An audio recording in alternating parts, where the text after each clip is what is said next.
All right, so we're going to take a look today at the dot product. And let me first give you a definition of what it looks like, what we're calculating. The dot product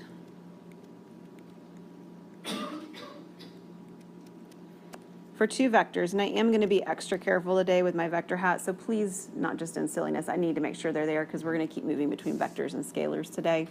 So I have a dot product between u, which is going to have component form u1, u2, and vector v, which will have component form v1, v2.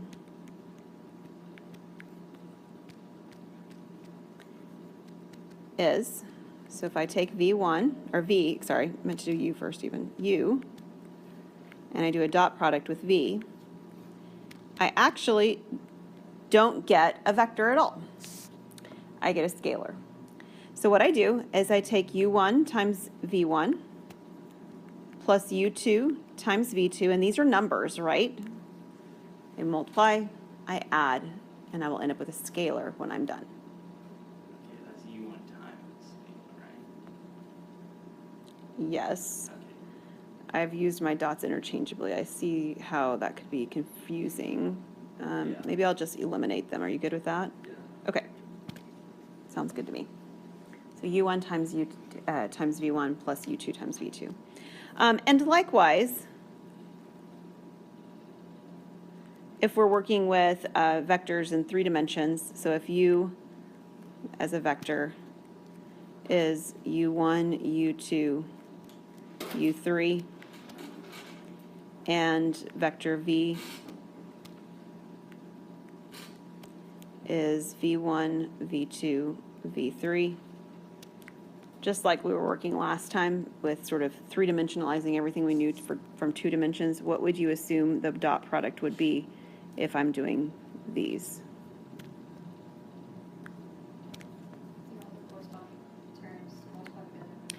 Yeah, u1, v1 plus u2, v2 plus u3, v3.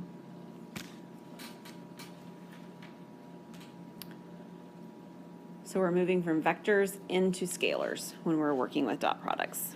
So we're going to do some computations of several things.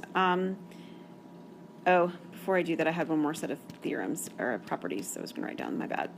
Okay, this is Theorem 11.4, and these are the properties of the dot product.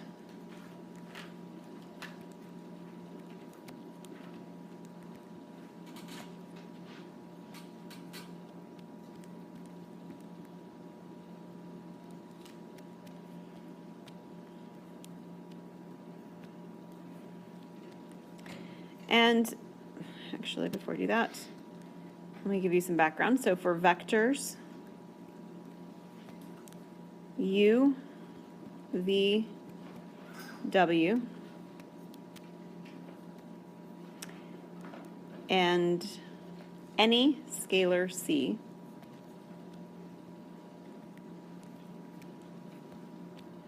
the following hold. So the first one is u dot v equals v dot u. And if I asked you to prove that, you could do that, right? Yeah, I mean, it's just turning it into a statement about real numbers. We have all of our properties for real numbers, commutativity, and so forth. So it doesn't matter the order.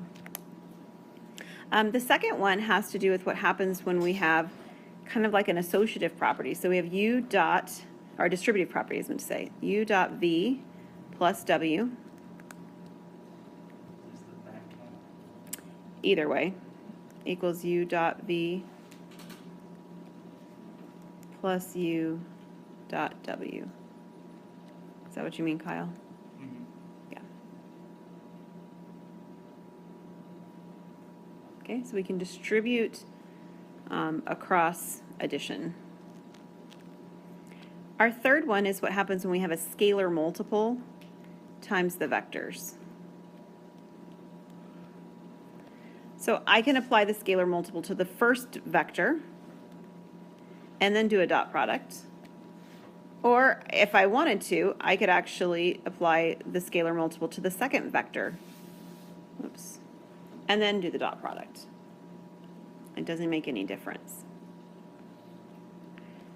There are two more. They're very brief. If you have 0 times the vector v, you get 0, or not times, but dot product of the vector v, you get 0. And on number 5, a dot product of a vector with itself is actually the magnitude squared.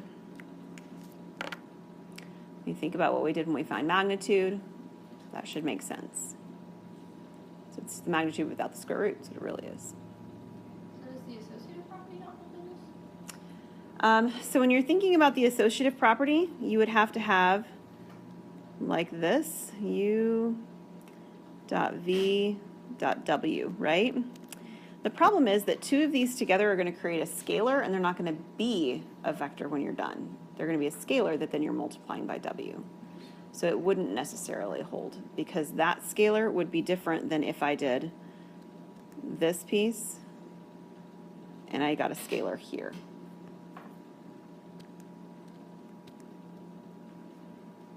So the order will matter for associativity, because there's not an associative property. All right, let's give these a try, some more than others, but we're going to do an example. We're going to compute quite a few things. We're going to compute u dot v, u dot u, magnitude of u squared, u dot v times the vector v, and is that d? So there's one more e. U dot 2v. And here are my vectors. This is example number 1. So u is 2, -1, 3. And v is 0, 2, -4. Okay, so for starters, u dot v. Component form multiplication, right? So I need 2 times 0 plus -1 times 2 plus 3 times -4. Okay, multiply component-wise, add them all together. What's the result?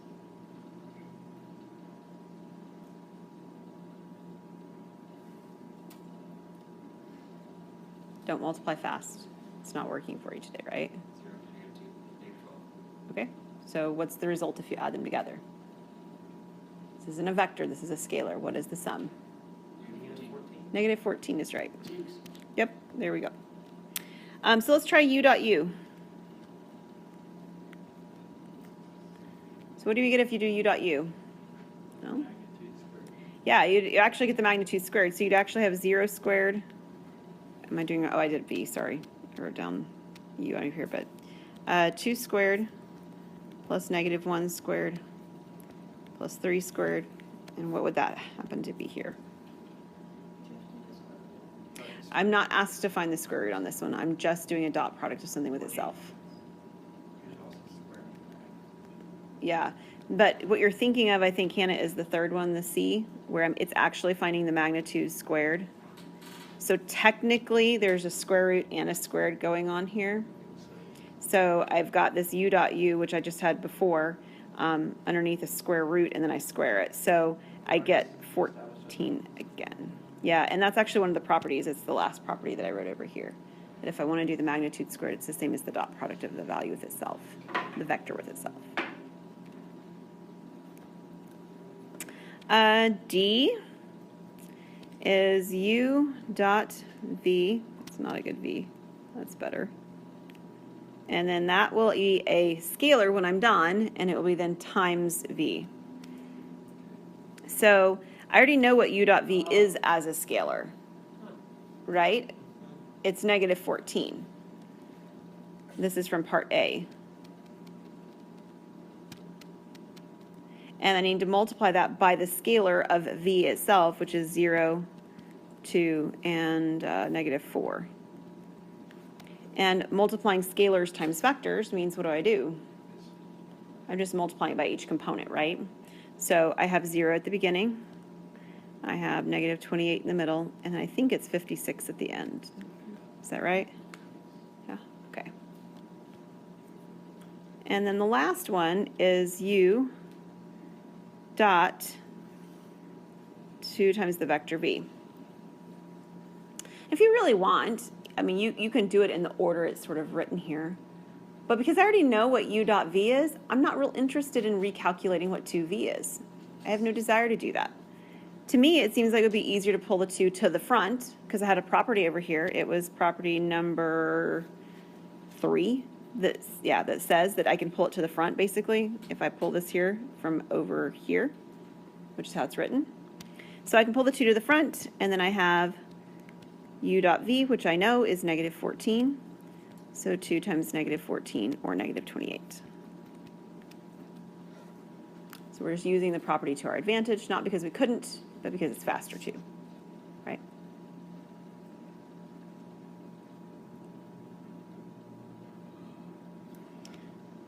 All right. Before we even started, Kyle was talking to me about angles, weren't you? And that's what we're looking at next, finding the angle between two vectors. So theorem 11.5 talks about how to find the angle between two vectors.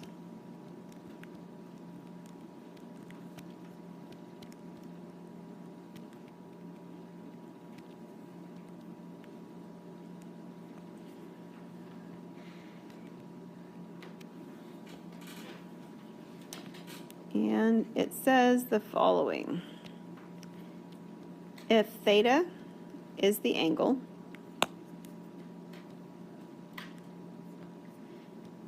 between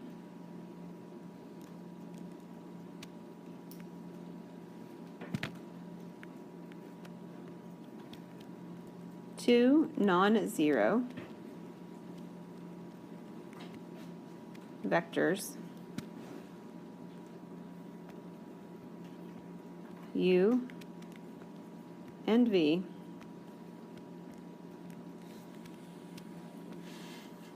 where theta is between 0 and pi,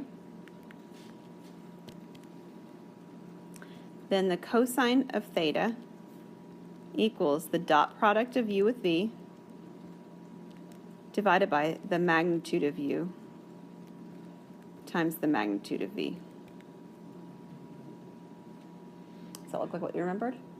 No, we just multiply The other side? Yeah.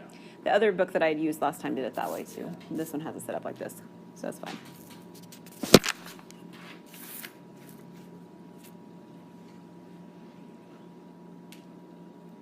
That one's set up like a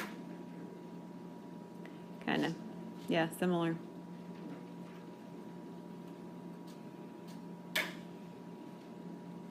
Is this everything in the chapter? Hmm? Is this everything in the chapter? No, I have some more. All right, here's our example to show how to work this out. We're going to find the angle. This is problem 2. Find the angle between u, which is I plus 3j minus 2k, and v, which is 2i minus 3k. In first radians, and then we're going to convert to degrees. No doubt you think in radians better than my trig students would, but still, for the most part, degrees is where our mind sits because we have learned about them for so much longer. So it gives a better visual perspective when we do it in terms of degrees. So we'll do part A first. So looking back at that equation, what are some of the things we're going to have to compute? We need a dot product, and we need the two individual magnitudes. Those are the three things we need to compute. So we're going to find U dot V. So what will that look like for these specific vectors?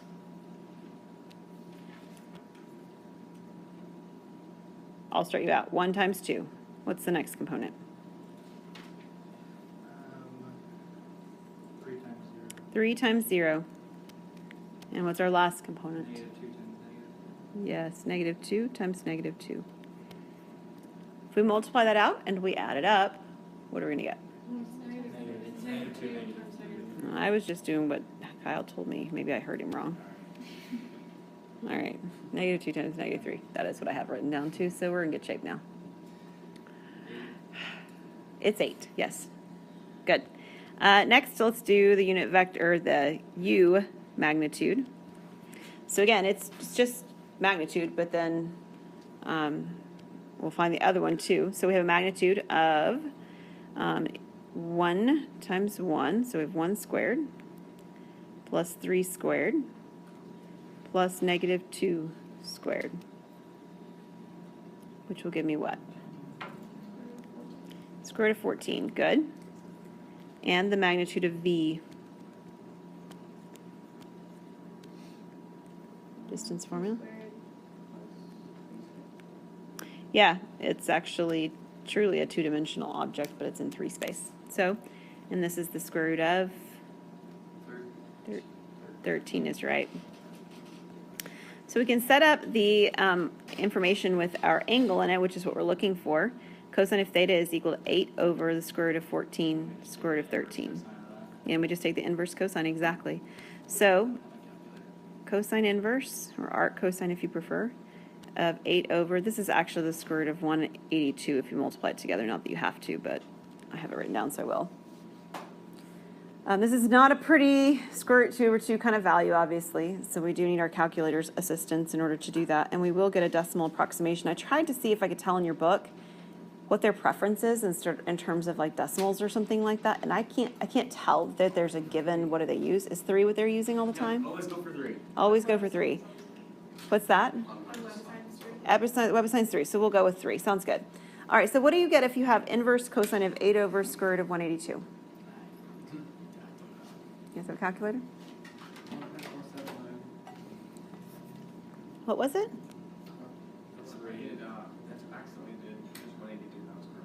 Okay, I was like, I think that's not what I have. It's not what I have either. So now I'm curious if I've done it right.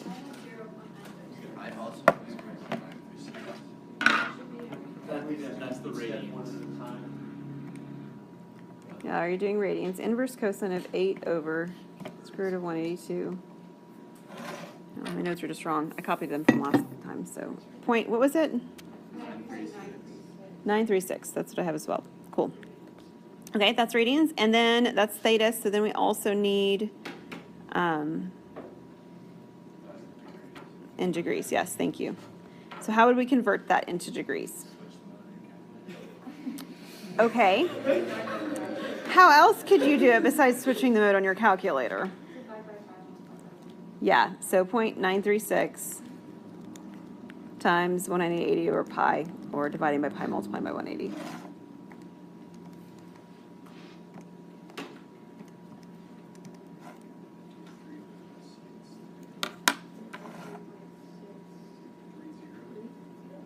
Sorry, mine messed up.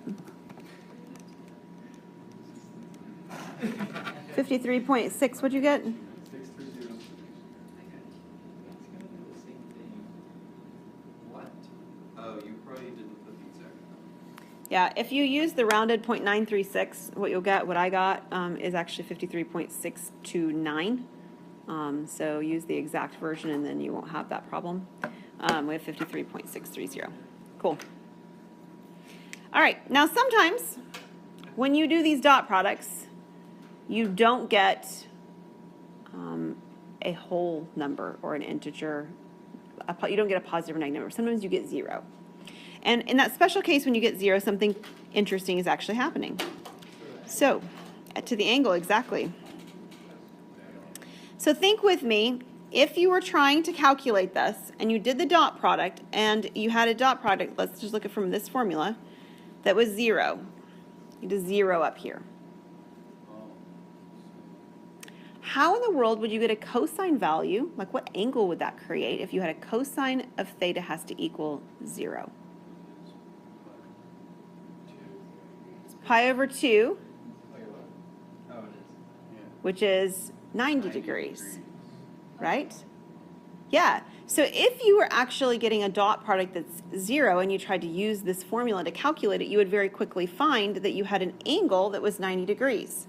So orthogonal is the word that I'm coming up with at this point, if you've heard that before. So the vectors u, and v are orthogonal. The word orthogonal is a three-dimensional word for what? Perpendicular, right? So write that down if you aren't familiar with that particular word. Orthogonal when u dot v equals 0. We will have orthogonal vectors. So clearly the last two vectors were not orthogonal, right? Yeah, because I had a dot product of 8 that gave me 8. So let's try another one to do this with, specifically looking for orthogonal vectors. So we're going to determine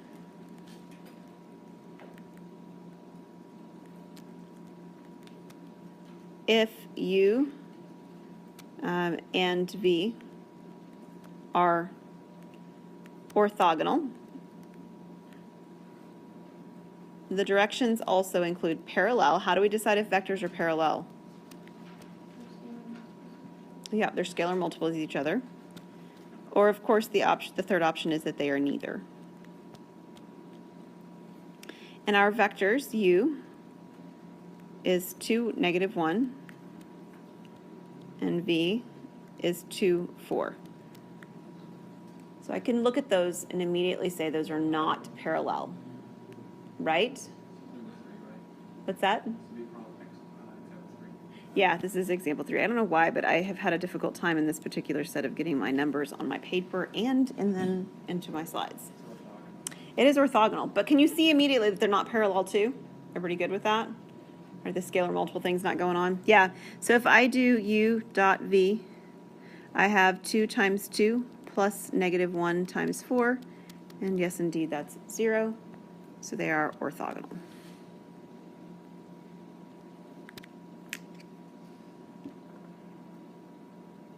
All right, there's one more big concept in this section, and this concept is the idea of taking a vector and projecting it down onto another vector.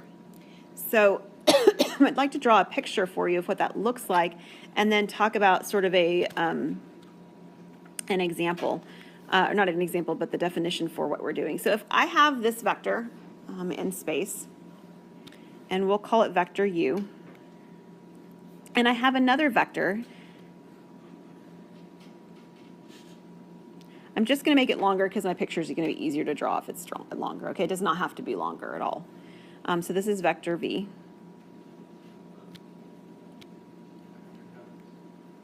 Yep, I'm getting them there. I'm really trying.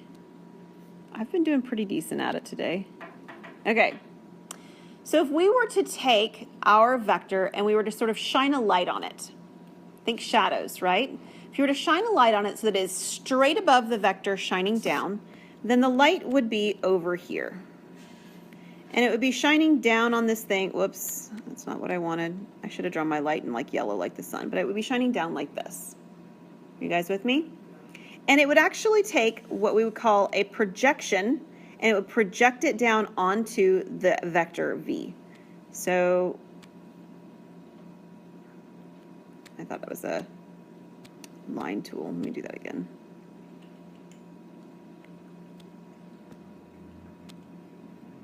There. And of course, in doing that, the only way that this works is it's doing it at a perpendicular. It's straight above, of course, right? And this is actually called the projection. It has a couple of names, but the projection of U onto V, or the vector component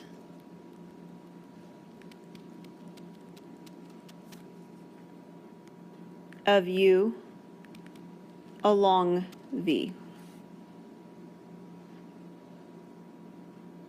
And if you think of the ways that we define vectors, we already define them component forms, right? So when you have this vector we had up here, these are two-dimensional ones, so this is a good example since I'm talking in 2 dimensions at the moment. If you were to take the vector 2, -1, and you were to project them down onto the x-axis and then over onto the y-axis, you would in fact get a vector of length 2 on the x-axis and a vector of length 1 on the y-axis, right? That's what you would get if you were to project onto the axes. So we're just projecting on an arbitrary other vector. Now, one of the things that I'm going to have to move this over because I didn't leave myself enough space. One of the things that happens, though, is that we could also talk about the vector projection of the orthogonal vector to the vector v.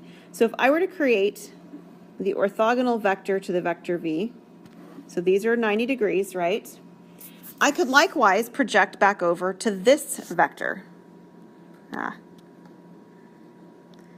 And if I did it well, I didn't do it well, I would have created what shape? A rectangle. I'm creating a rectangle as I do that, and I end up with a component form along one of the sides and a vector form along the other one. So this actually has a name as well. This is the vector form.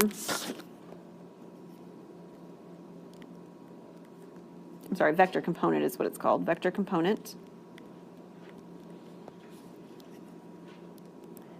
of U orthogonal to V.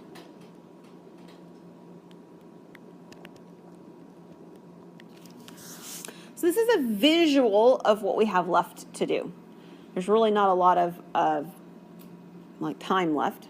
Obviously, there's no time in the class left, but I mean, it's only going to take probably about 10 more minutes when we come back on Monday. So I'm going to go ahead and give you the assignment if you'd like to get started on it, because on Monday we will likely finish it and the next one since there's not that much more to do. This will be due on Wednesday, yes, and I'll have to adjust. I haven't actually I didn't open the WebAssign yet accidentally, so I'll have to get that fixed when I open it. So this would be 3, 8, 10, 13, 21, 22, 37, and 40. And I think 37 and 40 are the ones that are left for us to do. So if you wanted to complete this, your goal should be to finish through 22, okay? This is more like projecting onto like your X and Y or Z axis. Exactly the same as projecting down to your axes, yes. Mm-hmm.